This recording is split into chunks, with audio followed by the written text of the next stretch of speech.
पाला,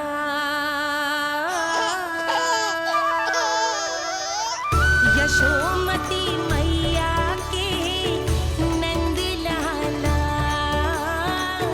यशोमती मैया के नंद लाला, यशोमती मैया के नंद लाला।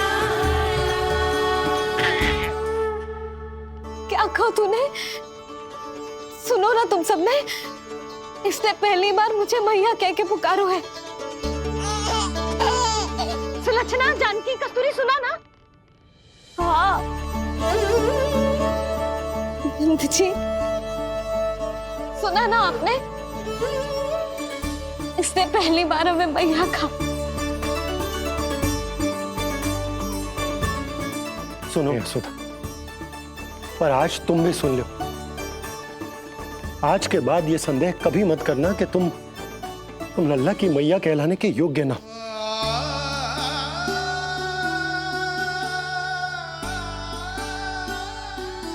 जिस सबको सुनने के लिए इतनी तपस्या, इतना पूजा पाठ, इतने जतन किए हमने, उस सब को सुनकर मेरा हृदय फूले ना समारोह है। मन कर रहा है कि उत्सव हो ना, उत्सव ना होगो।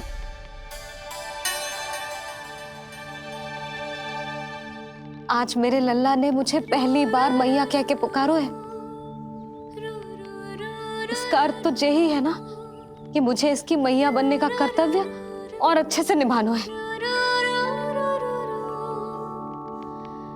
आज जो विनाश हुआ है ना, उसके पीछे कोई बहुत बड़ा कारण है। वो क्या है, कौन है, वो सब मैं ना जानती, किंतु इतना अवश्य जानती हूँ कि मेरा लल्ला संकट में है, और इसीलिए मैंने एक निर्णय लिया है।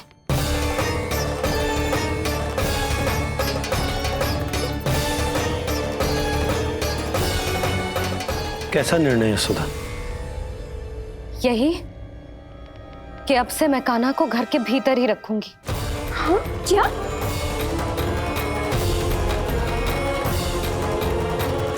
सुधा, कान्हा की सुरक्षा के लिए ये सब करने की कोई आवश्यकता ना है। आवश्यकता है नंद जी। बस यही भय था मुझे कि आप विचलित होकर आतुरता में कोई निर्णय ना ले लें। सुधा, यदि लल्ला बाहर ना जाएगो तो संसार के बारे में कैसे सीखेगो, कैसे पता चलेगा उसे? आप बता देना। किंतु आज के बाद मेरा लल्ला नंद भवन के देहरी के बाहर पाँव न रखेगो। इतना कड़ा निर्णय मत लो मैया। आज से हर समय मेरी आंखों के सामने रहेगो मेरा कान्हा। सोते जागते इस पर दृष्टि रखूंगी मैं। जो भी आवश्यक होगा मैं सिखाऊंगी इसे।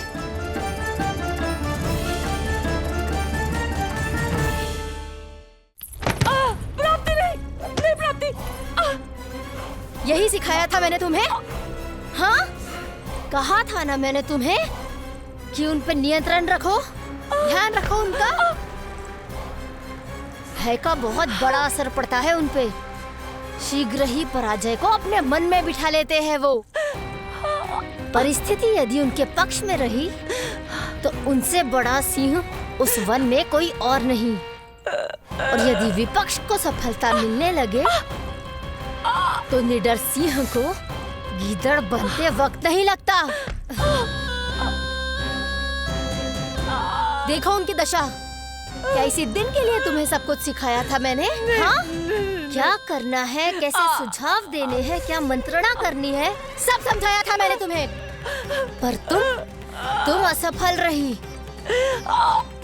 देखो उन्हें, कैसे पराजित जुआरी की तरह अपना सारा साहस गवाकर शीश झुकाकर नीचे बैठे हैं वो। जानती थी मैं कि दूसरी पत्नी बनूंगी, लेकिन फिर भी उनसे विवाह किया मैंने। पता है क्यों? क्योंकि महारानी बनना था मुझे। जीवन का हर सुख चाहिए था मुझे। सत्ता की शक्ति चाहिए थी। पर अब उस विष्णु अवतार के कारण लगता है कि हम दोनों शीघ्र ही विधवा बन जाएंगी। सुनो जी, मेरी एक विनती है आपसे, मना मत ही करना। आप जो कर रही हूँ वो करने दो, बस आप आज्ञा दे दो। मैया ने निर्णय ले लिया है। जो तुम्हें उचित लगे तुम करो यशोदा।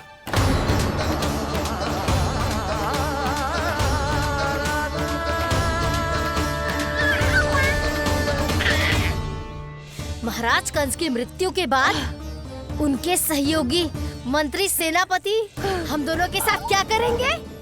नोच कर खा जाएंगे वो हम दोनों को। और ये सब होगा तुम्हारे कारण अस्ति। क्षमा, मुझे क्षमा कर दो प्राप्ति। क्षमा कायरों की लज्जा होती है अस्ति।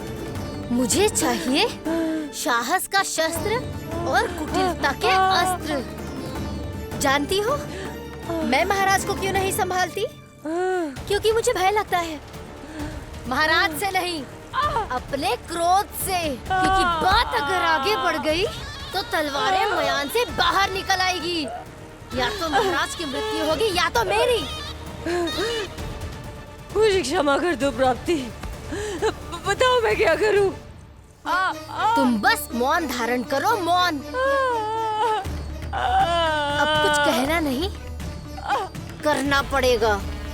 महाराज कंस के आत्मविश्वास को फिर से जगाना होगा। उन्हें ये विश्वास दिलाना होगा कि वो मथुरा नरेश कंस है और वो कुछ भी कर सकते हैं, कुछ भी।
वही है कृष्ण।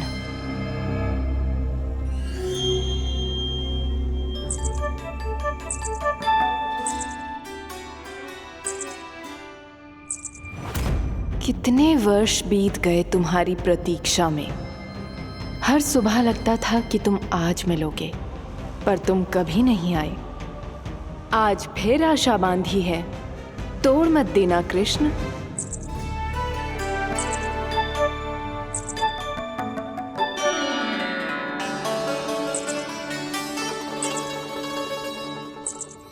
वर्षों से तुम्हारे लिए योजना बनाकर रखी है मैंने। आज उसे पूरा अवश्य करूंगी मैं। अपने वर्षों की प्रतीक्षा का अंत करूंगी आज। आओ कृष्ण, ये हाथ तुम तक पहुंचने के लिए तड़प रहे हैं। बाहर आओ।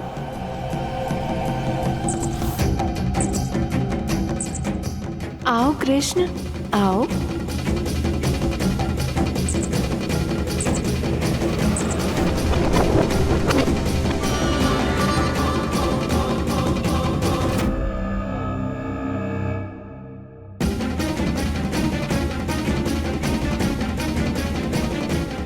आज भी निराश कर दिया। कब आएगा वो दिन जब तुम मेरी पहुंच में होगे? कब?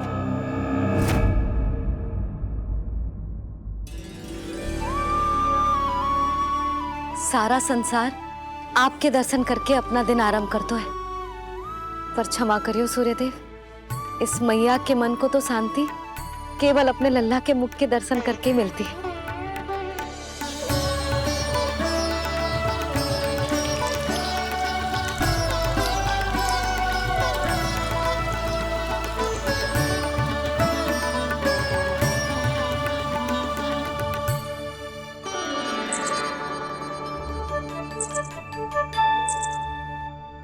हे तुलसी मैया, आप तो इस मैया की दुविधा अवश्य समझोगे।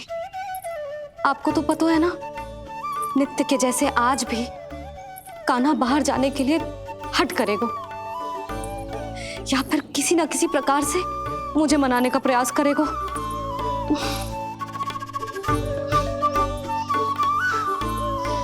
इसीलिए इतनी शक्ति दो मुझे कि मैं उसकी मनोहर बातों की फेर में ना आऊं और आज फिर से उसे मना कर पाऊं।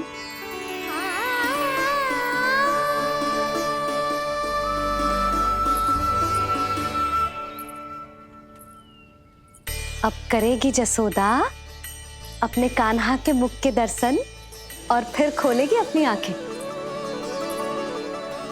होर हो गई कान्हा, चादर से बाहर निकल और अपनी प्यारी प्यारी मुस्कुराहट दिखा दे अपनी मैया को।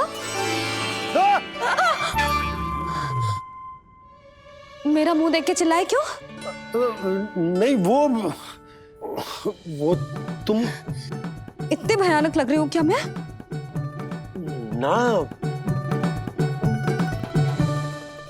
आज तो तुम प्रतिदिन की अपेक्षा अधिक सुंदर लग रही हो। लग रहा है मानो भोर की किरणें सूर्यदेव से नहीं तुमसे फूट रही हो। झूठी प्रशंसा मत करो आप। और ये बताओ, मेरे लल्ला के बिछौने पे आप क्या कर रहे हो? अरे तुम्हारे लल्ला ने गई थी उसके बिछौने पर सोने के लिए ताकि वो तुम्हारे साथ सो सके। अब जाकर उसकी शैतानी समझ में आई मुझे, और ये शैतानी अच्छी लग रही है मुझे। आज सर्वप्रथम तुमने मेरो और मैंने तुम्हारा मुख देखा। लगता है आज को दिन प्रेम के रस में भीग कर मीठा हो जाएगा। दिन तो तब आरंभ होगा पतिदेव जब आप मेरे लल्ला का बिछौना छोड़ोगे और बताओगे कि कान्हा कहाँ है। ये तो रहा कान्हा,